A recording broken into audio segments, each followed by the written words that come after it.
हर गांव में खेल का मैदान हो,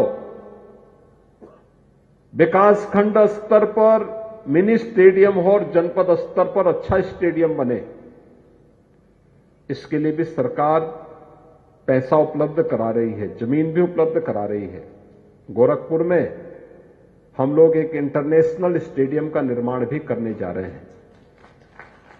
यानी ये सभी कुछ है। और मैं भी देख के आया, यहां की शूटिंग रेंज बहुत अच्छी शूटिंग रेंज है। अभी तक गोरखपुर में शूटिंग रेंज नहीं थी। यहां का जो युवा उस क्षेत्र में कार्य करने का इच्छुक था, प्रशिक्षण लेने का इच्छुक था, उन सबको यहां से बाहर जाना होता था। कोई पटना जाता था, कोई दिल्ली जाता था, कोई लखनऊ जाता। लखनऊ में भी उस प्रकार की सुविधा पहले नहीं थी। और आज मुझे बताते हुए प्रसन्नता है कि यहां पे शूटिंग रेंज भी यहां पर खुल चुका है और जो संस्था इसको संचालन करेगी वह यहां पर उनके प्रशिक्षण की व्यवस्था भी करेगी, जिससे गोरखपुर के युवाओं को अच्छे प्रशिक्षकों के माध्यम से न केवल गोरखपुर बल्कि पूर्वी उत्तर प्रदेश के युवाओं को स्पोर्ट्स के माध्यम से अपने कैरियर को आगे बढ़ाने का एक अवसर प्राप्त होगा। आज स्पोर्ट्स अपने आप में एक बेहतरीन कैरियर का एक माध्यम है। वैसे भी एक स्वस्थ जीवन दिनचर्या के लिए खेल और खेलकूद की गतिविधियों को आगे बढ़ाने की आवश्यकता है। आपने देखा होगा कोरोना महामारी के दौरान कोरोना की चपेट में वे लोग ज्यादा आ पाए, या तो कोई बीमार रहा होगा, या बुजुर्ग है, या फिर जो आराम तलब ज्यादा रहते हैं, वे लोग ज्यादा उसकी चपेट में आए। अन्यथा जो मजदूरी करने वाले लोग थे, मेहनतकश लोग थे, कोरोना उनका कुछ नहीं बिगाड़ पाया।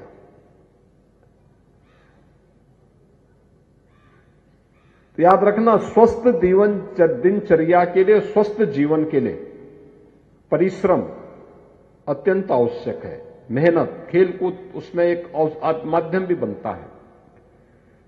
कुछ न कुछ खेलकूद की गतिविधियों में हम सब जुड़े, और खेलकूद की गतिविधियों के साथ जुड़े। आप योगासन कर सकते हैं, प्राणायाम कर सकते हैं, मॉर्निंग वॉक में आ सकते हैं, बैडमिंटन है, टेबल टेनिस है, वॉलीबॉल है, कुश्ती है, जिम है, या फिर अन्य ऐसी गतिविधियों को। आज आपने देखा होगा मेजर ध्यानचंद खेल रत्न पुरस्कार 4 खिलाड़ियों को प्राप्त हुआ है, 4 बड़े खिलाड़ियों को। और अर्जुन पुरस्कार एक ऐसे खिलाड़ी को प्राप्त हुआ है, ऐसे खिलाड़ियों को प्राप्त हुआ, उनमें से एक ऐसे भी हैं जो पैरा ओलंपिक हैं। उन्हें 1970 के दशक में मेडल मिला था और तब से लोग भूल गए थे। प्रधानमंत्री मोदी जी ने याद किया, आज उन्हें अर्जुन पुरस्कार प्राप्त हुआ है।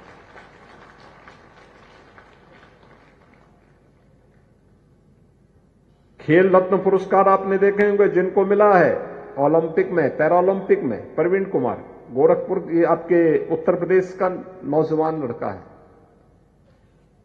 दिव्यांग है, उसने ओलंपिक में गोल्ड मेडल जीता था। एकल गेम में ओलंपिक में गोल्ड मेडल जीतने वाले खिलाड़ी को हम लोग 6 करोड़ रुपए की राशि नगद भी देते हैं। सिल्वर मेडल प्राप्त करने वाले को 4 करोड़ रुपया देते हैं राज्य सरकार की तरफ से। कांस्य पदक जीतने वाले को 2 करोड़ रुपए देते हैं।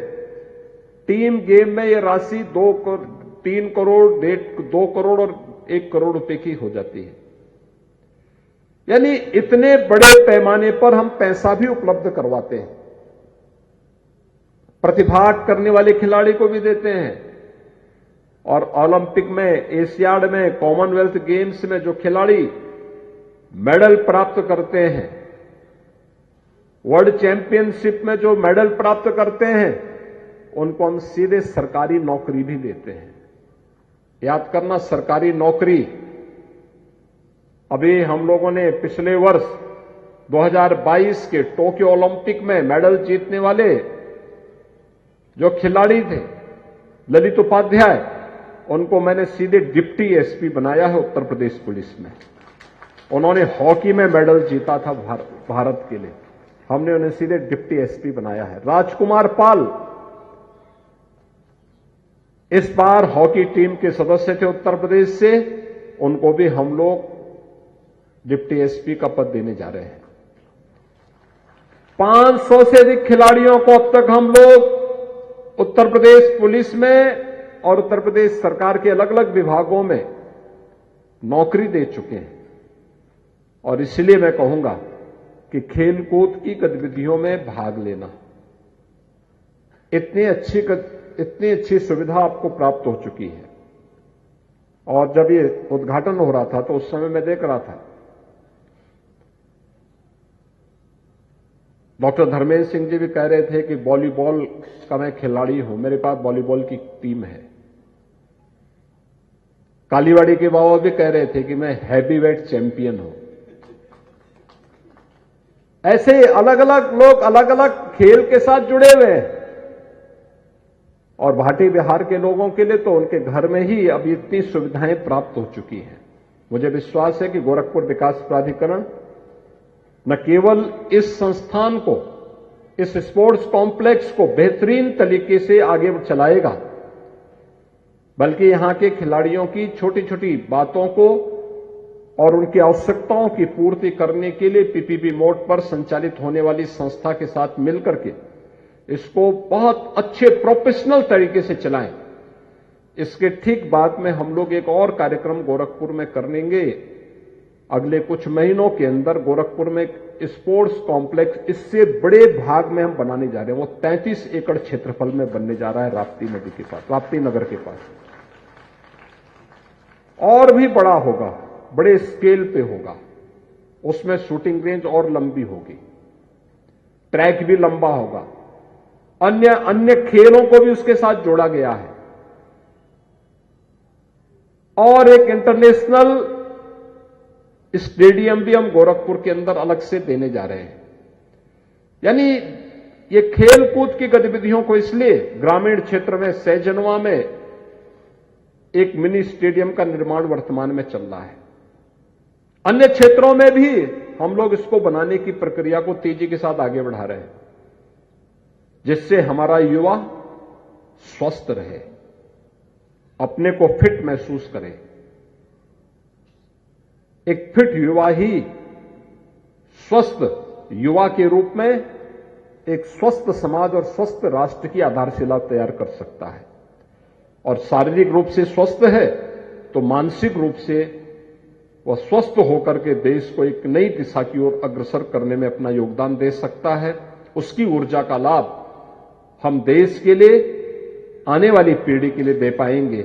इस विश्वास के साथ आज यहां पर जो बाबा राघव दास स्पोर्ट्स कॉम्प्लेक्स का यहां पर आज शुभारंभ हो रहा है, इसके लिए मैं भाटी बिहार कॉलोनी को, कुष्ठ सेवाश्रम को, यहां के जिला प्रशासन को, गोरखपुर विकास प्राधिकरण को, यहां के स्थानीय जनप्रतिनिधियों को, पार्षद, महापौर, इन सबको भी मैं धन्यवाद देता हूं। विधायक तो मैं स्वयं ही हूं यहां का, तो स्वाभाविक रूप से विधायक निधि से पैसा दिया है, तो इनको सबको हम लोग बधाई देते हैं कि इन्होंने इस पूरे कार्यक्रम को अच्छे ढंग से आगे बढ़ाने में योगदान किया है। और मुझे लगता है कि हमारा युवा अगर इन गतिविधियों के साथ जुड़ता है तो शासन की निधि का इससे बेहतर उपयोग और दूसरा नहीं हो सकता है।